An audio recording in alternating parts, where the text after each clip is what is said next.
Assalamualaikum warahmatullahi wabarakatuh.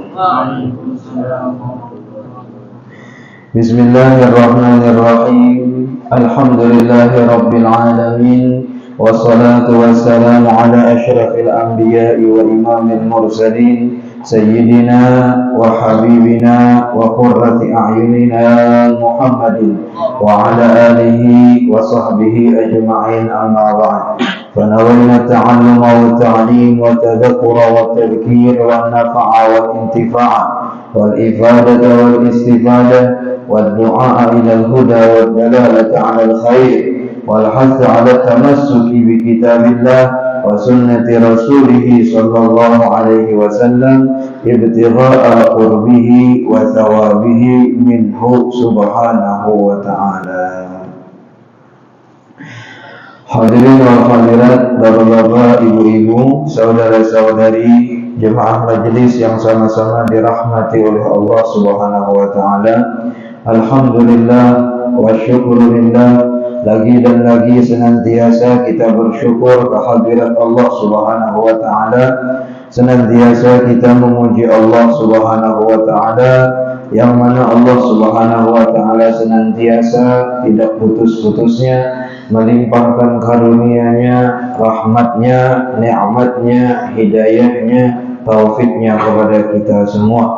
Sampai pada malam hari ini, alhamdulillah, Allah masih panjangkan umur kita dan sehatkan badan kita, dan Allah mudahkan kita untuk berhadir di majelis yang mulia ini. Mudah-mudahan umur kita dipanjangkan oleh Allah, disehatkan badan oleh Allah, dihindarkan dari segala macam penyakit, dijauhkan dari segala macam bala, dan diistiqamahkan kita oleh Allah Subhanahu wa taala dalam ketaatan kepadanya sampai meninggal dunia dalam keadaan husnul khatimah. Dan Allah Subhanahu wa taala ampuni dosa-dosa kita tahun yang lalu 2023, dan Allah Subhanahu wa taala berikan kita kekuatan, inayah, taufik, hidayah terus menerus di 2024, istiqamah, kemudian diberikan pemimpin yang adil, yang amanah, yang bisa membawa negeri ini menjadi negeri baldatun thayyibatun wa rabbun ghafur, amin ya rabbal alamin.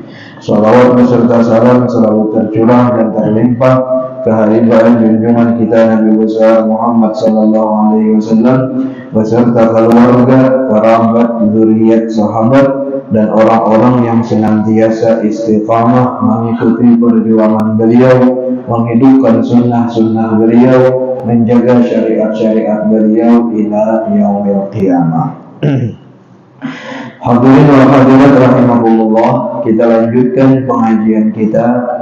Biasanya kita membaca tafsir sampai pada surah Al-Mu'awwidhatain, surah Qul a'udzu birabbil falaq dan Qul a'udzu birabbin nas.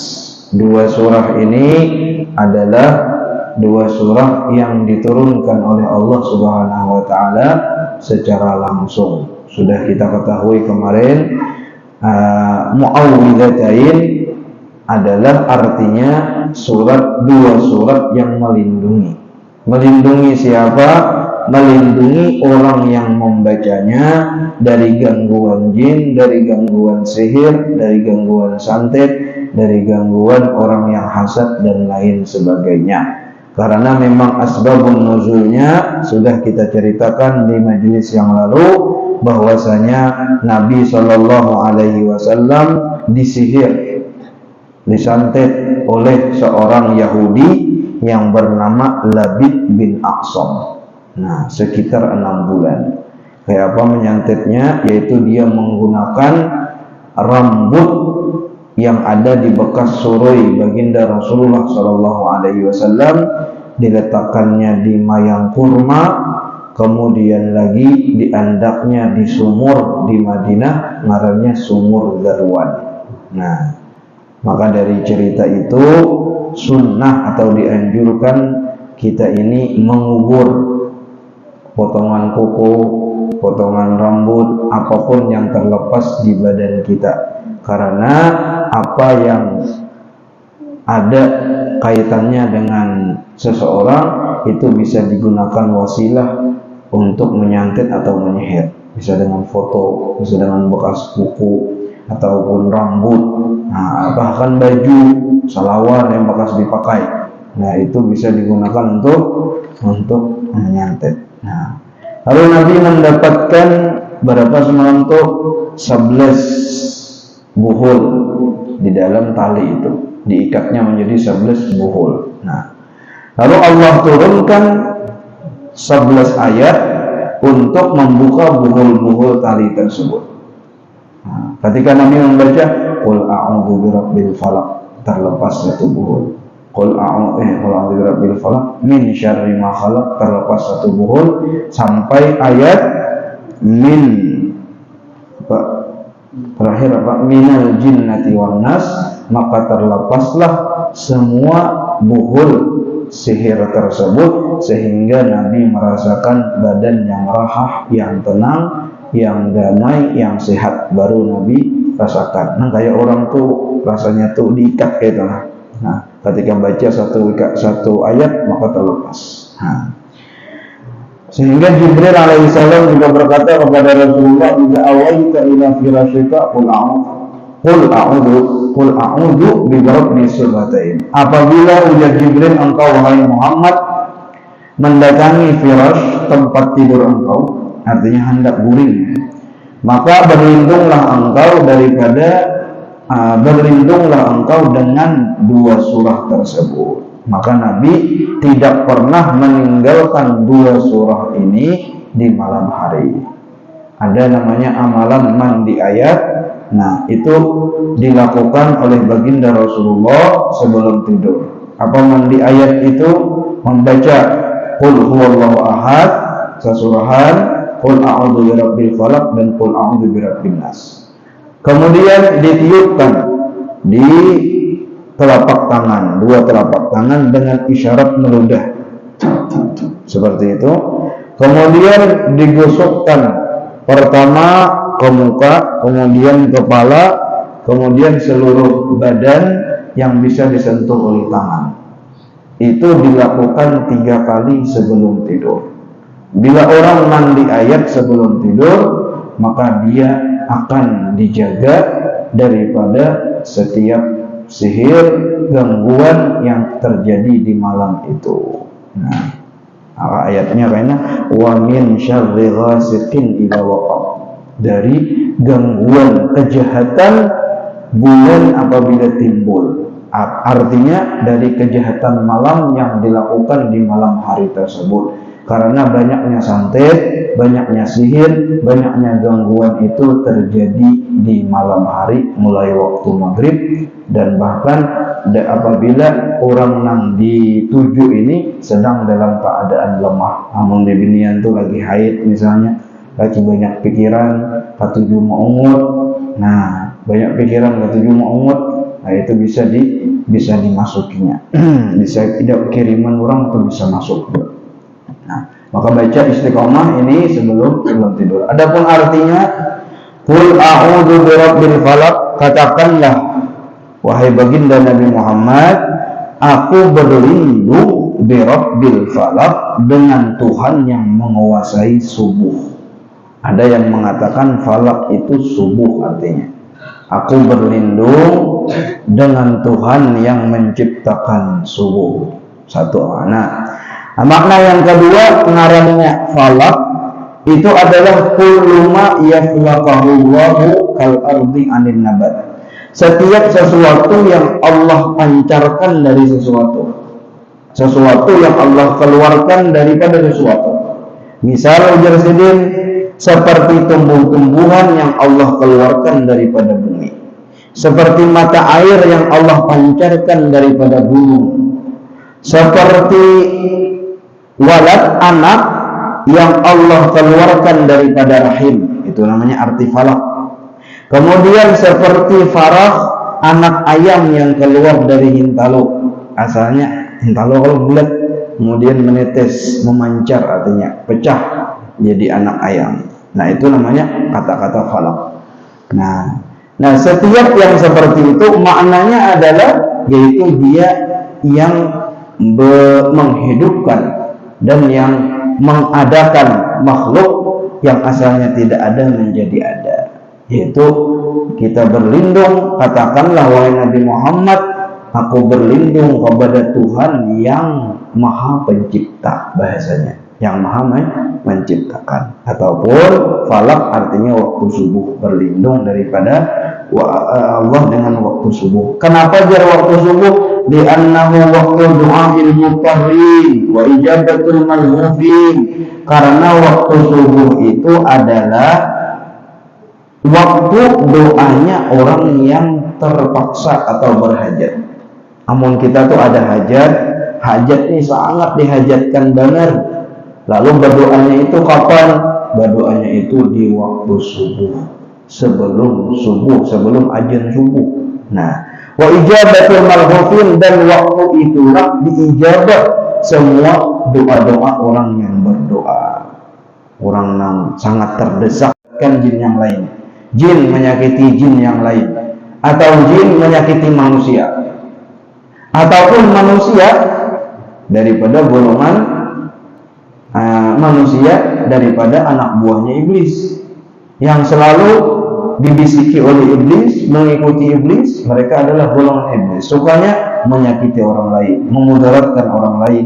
Nah, maka berlindung kepada Allah dari semua keburukan yang diciptakan oleh Allah Subhanahu wa taala melalui iblis dan bala tentaranya tersebut. Wa min jahannam, dan daripada neraka jahannam. Wa min asnafil hayawanat, dan juga maknanya min syarri ma khalaq itu terbuat juga dari seluruh hewan-hewan yang memudaratkan, yang beracun, yang menyakiti.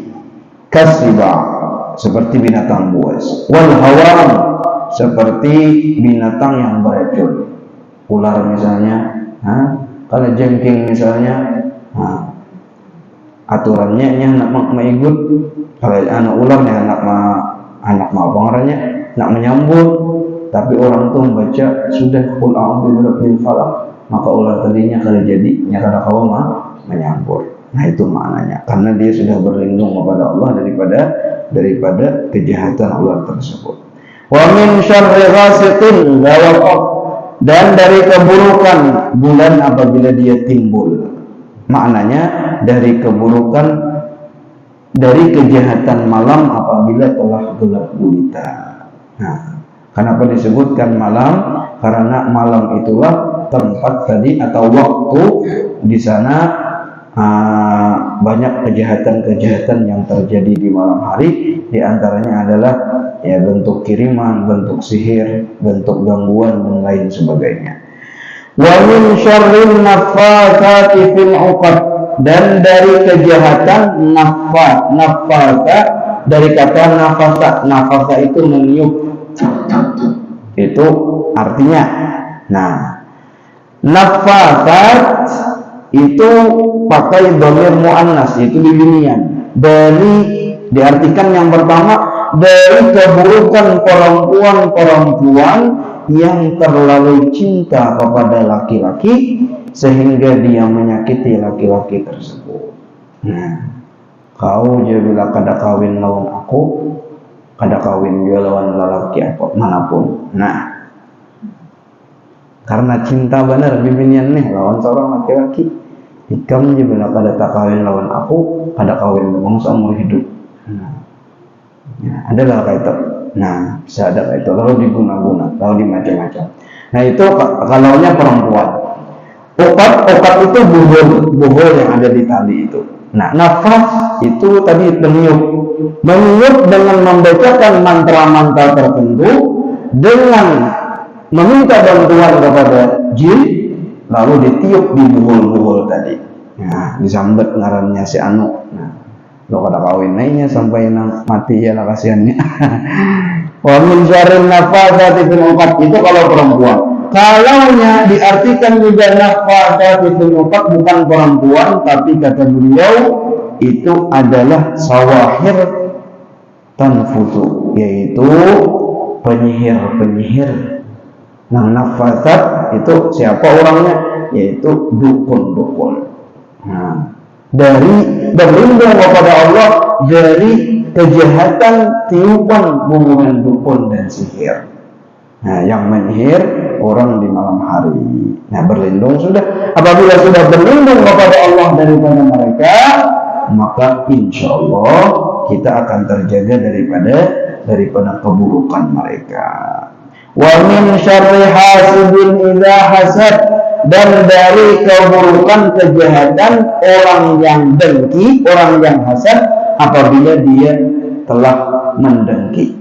Nah, mulai dengki, bahagian berjualan sebelah kapayu bisa diandakinya, ini ampun aja. Nah, kenapa semalam payu, ini kada payu lagi. Nah, soalnya ada dasar orang kalangkap di wadah orang, dasar kamu orang di sebelah, yalah. Nah, tapi orang itu ada nama andaki. Lalu penasaran, datangi orang pintar.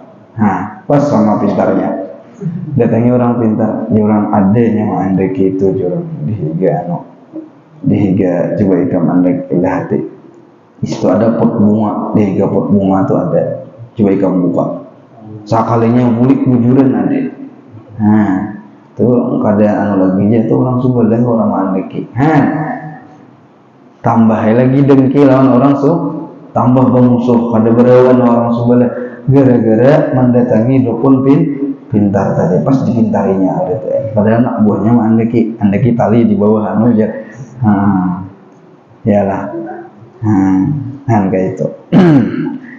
Kayak apa nih buangnya? Ini buangnya berapa kali jadi 7 kali mendatangi 7 kali mendatangi. Yalah, 7 kali sekali 50.000. 7 kali berapa?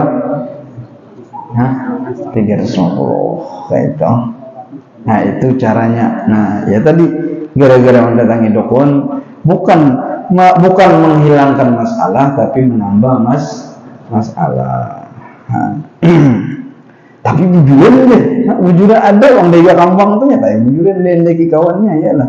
Kayak apakah jinnya kemana deki? Nah, berlindung daripada keburukan orang yang hasad. Wa min syarri hasidin idza hasad.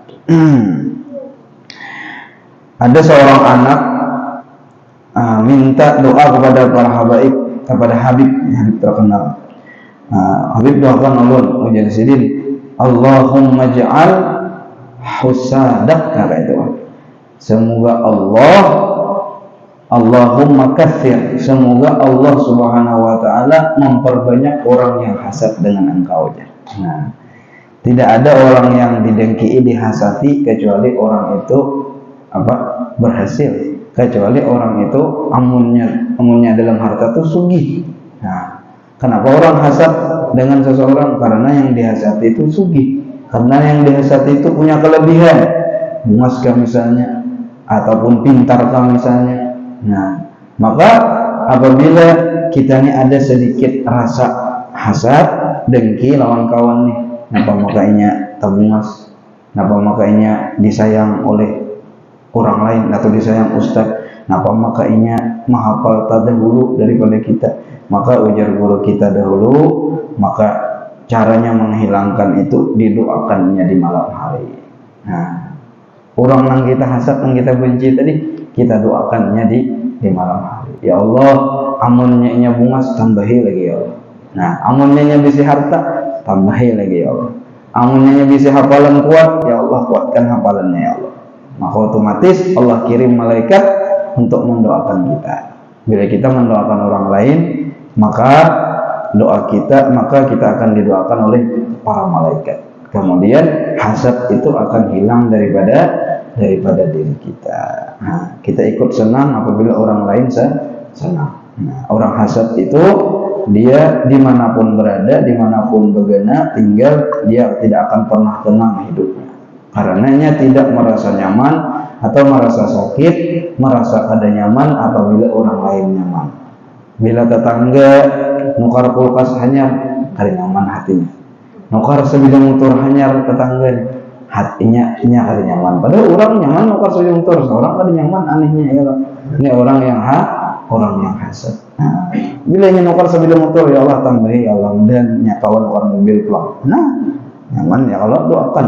Nah, Lalu kita didoakan oleh malaikat. Kita didoakan oleh malaikat. Nah, jangan ya Allah, mudahan tabrakan, mudahan hancur anunya, ya mudahan anak. Nah, doakan malaikat juga itu. Nah, ini 5 ayat, kemudian baru 6 ayatnya dia qul a'udzu birabbin nas. Ya. Oke. 6 ayatnya qul a'udzu birabbin nas, surah An-Nas. Yang artinya qul, katakanlah wahai baginda Nabi Muhammad, a'udzu birabbin nas, aku berlindung dengan Tuhannya manusia yang menciptakan itu manusia. Kemudian malikin nas, pendeklah, lain malikin nas, tapi malikin nas, pendek. Nah, artinya rajanya manusia. Dia yang menciptakan dan dia juga yang menjadi rajanya manusia. Nah, kemudian setelah dia raja, dia juga ilah. Dia juga ilah, dia juga Tuhan.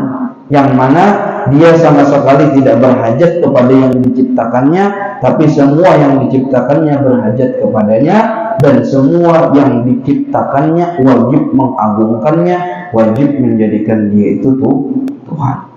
Karena tidak semua yang mencipta, yang membuat sesuatu dia menjadi rajanya, tidak. Nah, orang Jepang membuat Toyota, membuat mobil. Apakah ini memiliki sepenuhnya mobil itu? Mendijualnya ampun orang lain sudah. Nah ya, ada amannya Allah itu memiliki, mencipta, memiliki. Semua kita ini dimiliki oleh Allah, tidak lepas daripada kepemilikan Allah. Kalau ada yang merasa memiliki dirinya, ada inna qulubana wa nawasiyana wa jawarihana biyadik, ujar Nabi. Sesungguhnya hati kami, ubun-ubun kami. Kemudian ubun-ubun itu dikatakan itu adalah harakat wasukun, diamnya seseorang. Artinya ya Allah ke kanan, ya Allah ke kiri, ya Allah bergerak, ya Allah diam. Itu ubun-ubun, yang mengatur ubun-ubun itu Allah. Nya nak mailai, ya Allah kada kawa. Kemudian apa lagi namanya? Wajawari anak dan seluruh anggota tubuh kami biadik, di tangan Engkau ya Allah. Di tangan Allah Subhanahu wa taala. Nah, jadi dia yang berlindung kepada Tuhan yang mencipta manusia, dan dia juga yang memiliki manusia dan memiliki seluruh ciptaannya, dan juga dia adalah ilahin nas, dan dia adalah Tuhannya sekalian manusia. Dia tidak sama sekali tidak berhajat kepada manusia, tetapi manusialah yang berhajat kepadanya. Dia menciptakan makhluknya bukan karena ada tujuan sesuatu untuk dia dimuliakan, untuk dia diagungkan, untuk dia menjadi mulia karena adanya makhluk, tidak. Nah, sama sekali. Ujar Allah, kalau kalian semuanya tidak ada yang mau sujud kepadaku, tidak ada yang mau rukuk, sujud beribadah kepadaku, itu tidak mengurangi sama sekali kehormatan dan keagunganku. Nah, Allah. Dan apabila kalian semuanya taat berarti itu tidak menambah daripada keagungan dan kemuliaanku. Maka di sini Allah mengajarkan kepada kita untuk berlindung daripada was-was bisikan syaitan langsung kepada siapa? Kepada Allah, pada Tuhan. Ujar Imam Ghazali mencontohkan, suatu hari engkau berjalan. Ketika berjalan tadi di jalan, di tengah jalan, kemudian bertemu anjing.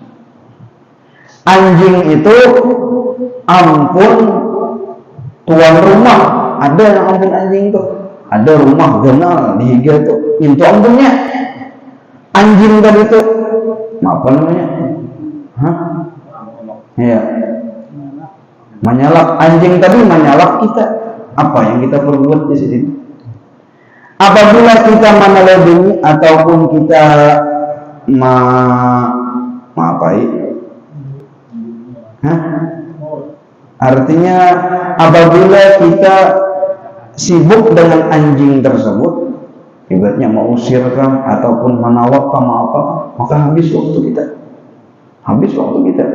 Nah, ini akan mau jauh. kita kemana diumpatinya. Caranya kayak itu Imam Ghazali, supaya mudah, nyaman, singkat waktunya, supaya anjing ini jauh kada lagi mau kita, kada lagi mau umpati kita. Kayak apa caranya? Panggil tuannya. Nah, ampun anjing tuh. Bila tuan yang ampun anjing itu, tuan rumah itu keluar pada rumah, ini mengijini mata aja atau isyarat ini, anjing itu langsung berguling. Karena anjing itu adalah makhluk diantaranya yang paling patuh dengan tuannya. Tidak mungkin berkhianat kepada orang yang berbuat baik kepadanya. Anjing itu, orang sekali berbuat baik kepada anjing, maka anjing itu akan selalu taat dan patuh kepadanya, siap mati bersama dia. Makanya orang-orang di Jepang, orang-orang di luar negeri sana sudah tua tuh banyak berkawan dengan anjing. Kenapa? Dia adalah makhluk yang setia. Lain kayak manusia. Manusia diberi makan oleh Allah, diberi pakaian oleh Allah. Kada setia juga ya lah. Tapi ketika maksiat pun Allah tidak memutus nikmat kepadanya, Allah tetap beri nikmat kepadanya. Nah, lalu diajarkan dalam surah An-Nas ini berlindung kepada Allah.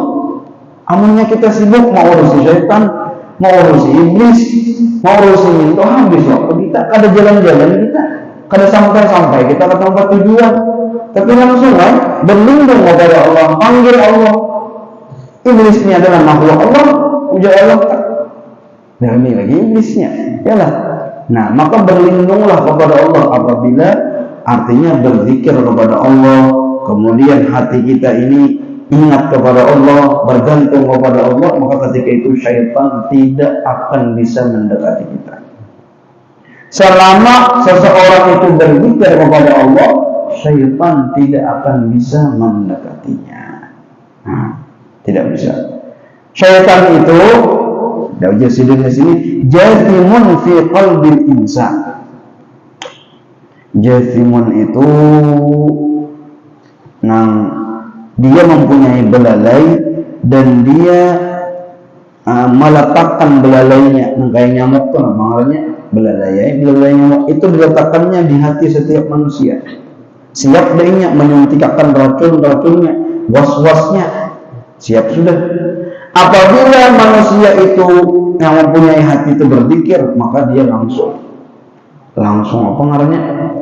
Langsung terlepas. Amunnya dicampukannya tersetrumnya.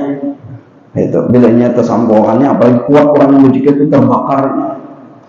Sayyidina Umar karena ghalabahu dzikir, karena ahwal keadaan beliau itu zikir sampai dari ujung rambut, ujung kepala, dari ujung kaki semuanya berzikir, maka syaitan itu jangankan menggempar Umar, bila Sayyidina Umar itu lewat di satu gang, maka syaitan akan mencari gang yang lain.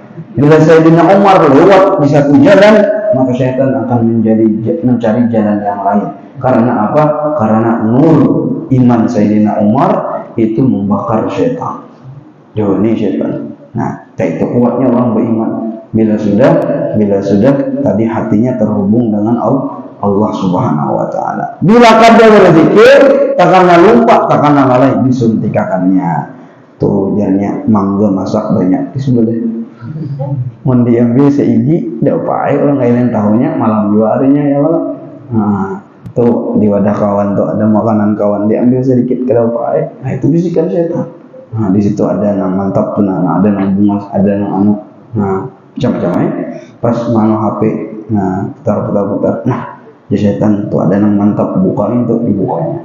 Nah, itu macam-macam. Terus dia tuh karena ada sekali jaringan, terus dijaringnya sampai akhirnya melakukan suatu dosa dan kemaksiatan. Syaitan itu tidak langsung menyuruh orang berbuat maksiat, tetapi dia punya langkah-langkah, bisikan-bisikan. Apabila diikuti, maka orang itu akan terjerumus kepada perbuatan syaitan. Nah, di syaitan kan ada apa-apa. Kalau nyampe syaitan itu ada apa-apa ya dahulu. Dengan kata-katanya untuk membangun tahajud kah, ukhti sudah tahajud kah, akhi sudah anu kah, sudah makan atau sudah duha kah. Nah, itu adalah dari syaitan. Nah, diikuti sehingga dia terjerumus ke dalam perangkap syaitan. Nah, bila ada yang akhi ya, alhamdulillah syaitan Setan ini tuh.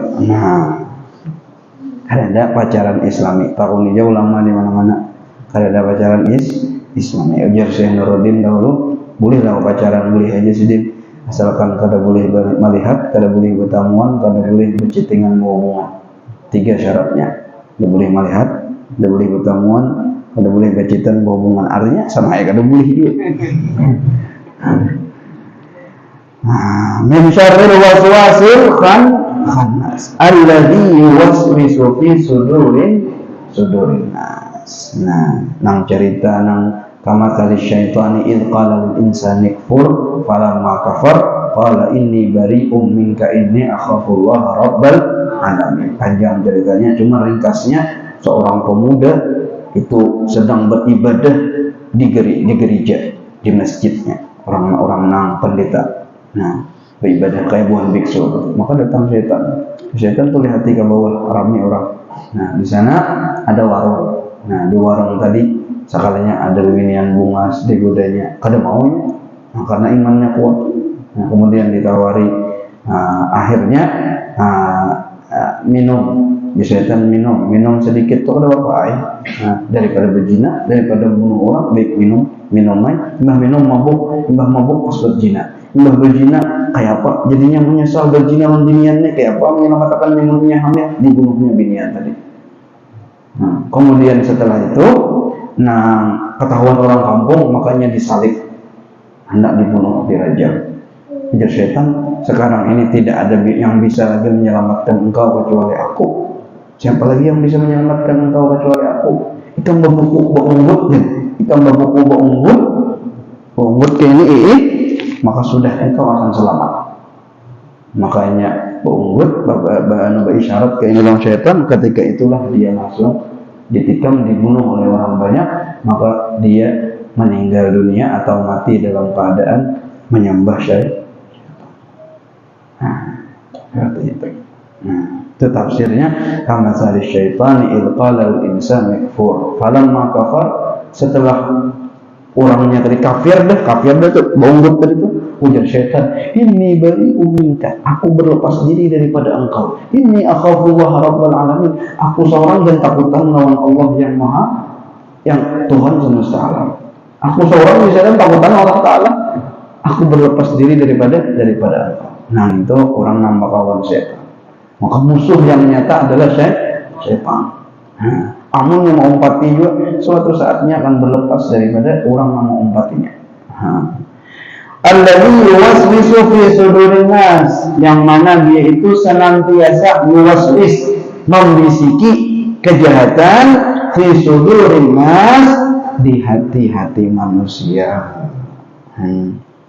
Minal jinnati wan nas. Itu tadi iblis, syaitan. Kemudian ada lagi anak buahnya daripada kalangan jin dan daripada kalangan manusia. Jadi iblis itu punya anak buahnya yaitu syaitan-syaitan, ada tugas-tugasnya. Ini tuh ada tuh orang yang ada lagi bini, tugasnya menceraikan.